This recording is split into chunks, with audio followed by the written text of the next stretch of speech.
A culpa pela pandemia de coronavírus no mundo tem nome e sobrenome. É do Partido Comunista Chinês. E se você ainda tem alguma dúvida a esse respeito, precisa chegar até o final desse vídeo. Não, a China não criou o novo coronavírus em laboratório. Esqueça as teorias da conspiração.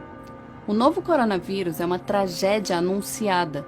E para entender exatamente como isso aconteceu, é preciso primeiro visualizar essa história em ordem cronológica, numa linha do tempo. De acordo com oficiais chineses, o primeiro caso de Covid-19, o nome científico da doença respiratória aguda causada pelo coronavírus da Síndrome Respiratória Aguda Grave 2, aconteceu no dia 17 de novembro de 2019. E o primeiro indivíduo a testar positivo para a doença apresentava sintomas no dia 8 de dezembro de 2019. A falta de condições sanitárias de um mercado de animais silvestres em Wuhan, prática comum num país que não oferece segurança alimentar, foi fundamental para o surto.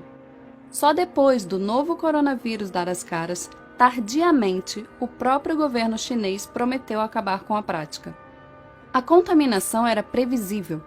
Um artigo publicado em 2007 por médicos de Hong Kong já alertava que havia reservatório de coronavírus em morcegos e que o hábito do sul da China de comer mamíferos exóticos era uma bomba relógio. Mas não se engane, essa bomba não se resume à vigilância sanitária. A China é uma ditadura sem liberdade de expressão, de imprensa, política e religiosa, com oposicionistas e ativistas de direitos humanos reiteradamente presos, torturados e condenados a campos de trabalho forçado. Nada disso é opinião, ideologia ou ponto de vista. Foi nesse país, governado pela maior ditadura do planeta, capaz de controlar mais de 1 bilhão e 300 milhões de pessoas, que o novo coronavírus se espalhou. E não dá para dizer que a experiência da China com doenças respiratórias é exemplo para o mundo.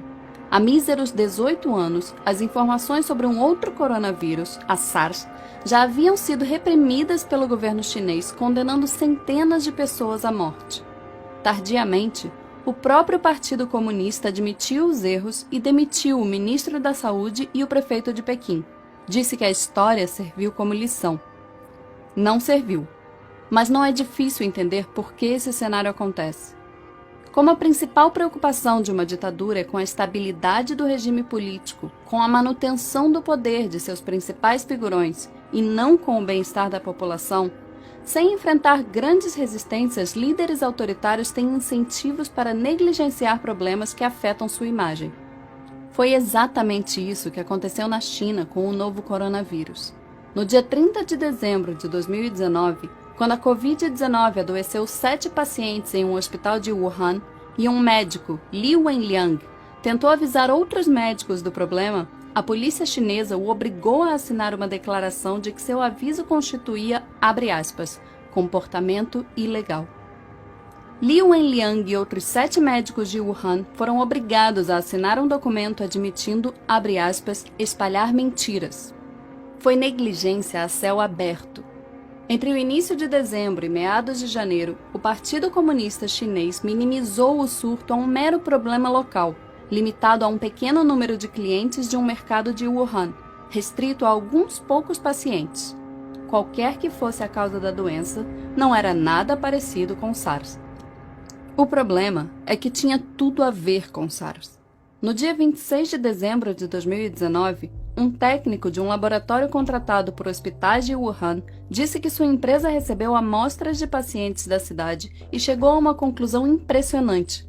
Elas continham um novo coronavírus com uma similaridade de 87% com a SARS. 2 dias antes, uma amostra do novo coronavírus retirada de um paciente foi enviada a um laboratório para o sequenciamento do genoma. Os resultados ficaram prontos no dia 27, mas as autoridades de Hubei, a província onde fica a cidade de Wuhan, ordenaram que ela fosse simplesmente destruída. Em pleno mês de janeiro, a polícia chinesa ainda controlava as informações, tratando o novo coronavírus como um mero boato. Em Wuhan, esse era o discurso oficial. A polícia apela a todos os internautas para não fabricarem rumores, não espalharem rumores, não acreditarem em boatos. E aqui cabe um parêntese. O Partido Comunista Chinês promove o maior ato de restrição à liberdade de expressão da história da humanidade. Cerca de 50 mil censuradores participam do processo de controle da internet no país, conhecido como Grande Firewall da China. No país, são oficialmente proibidos serviços como Google, Gmail, Facebook, YouTube, Wikipedia, Reddit, Instagram, Twitter e WhatsApp. Como o governo monitora os aplicativos permitidos, acaba controlando todo o conteúdo online e o tráfego de informações. E a vigilância não permanece restrita à internet. O Partido Comunista Chinês também controla todas as principais redações de jornal do país. Segundo a Reporters Without Borders, em 180 países listados, a China é o 177º em liberdade de imprensa. Não há acesso no país à BBC, New York Times, The Guardian, Wall Street Journal, Reuters, Time ou NBC. Controlando a internet e os veículos de imprensa, o Partido Comunista Chinês não teve qualquer dificuldade em atrapalhar o fluxo de informações da população sobre o coronavírus, colaborando ativamente para que o surto se transformasse numa pandemia. Li Wenliang, um médico whistleblower citado há alguns minutos nesse vídeo, só foi liberado da prisão no dia 3 de janeiro de 2020, depois que assinou um documento assumindo a prática de atos ilegais.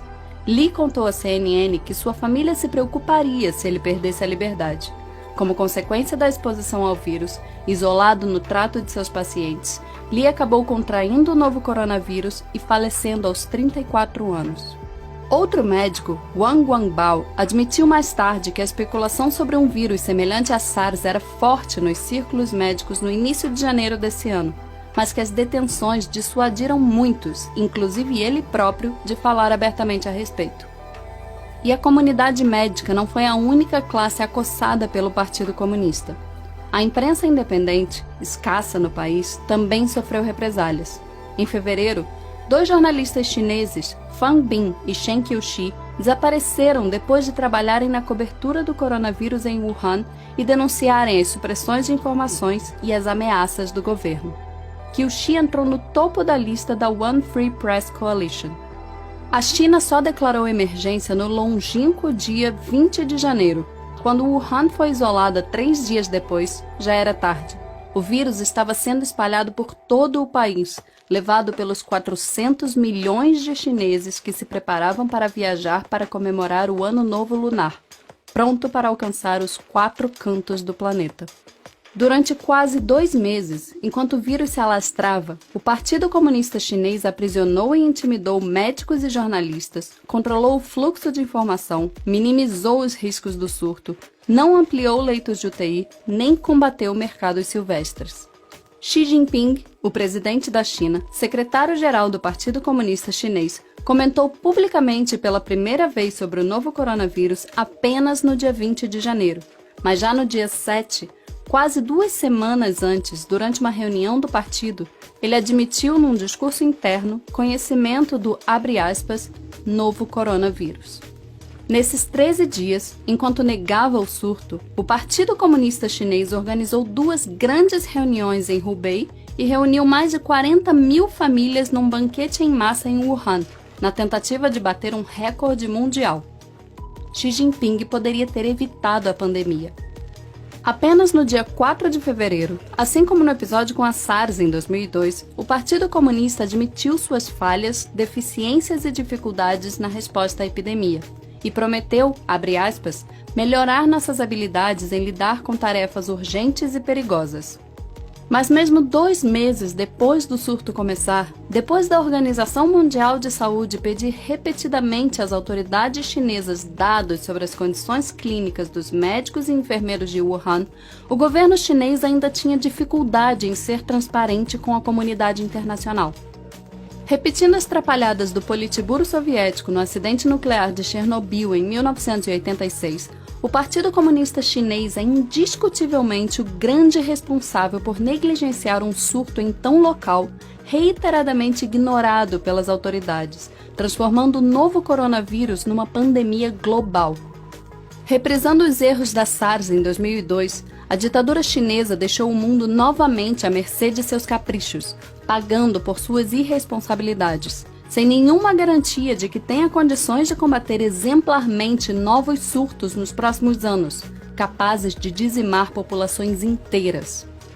É exatamente por isso que a culpa pelo novo coronavírus tem nome e sobrenome, e que se há outros líderes políticos negligenciando e sabotando o combate ao surto, é tão importante responsabilizar os principais autores políticos dessa pandemia.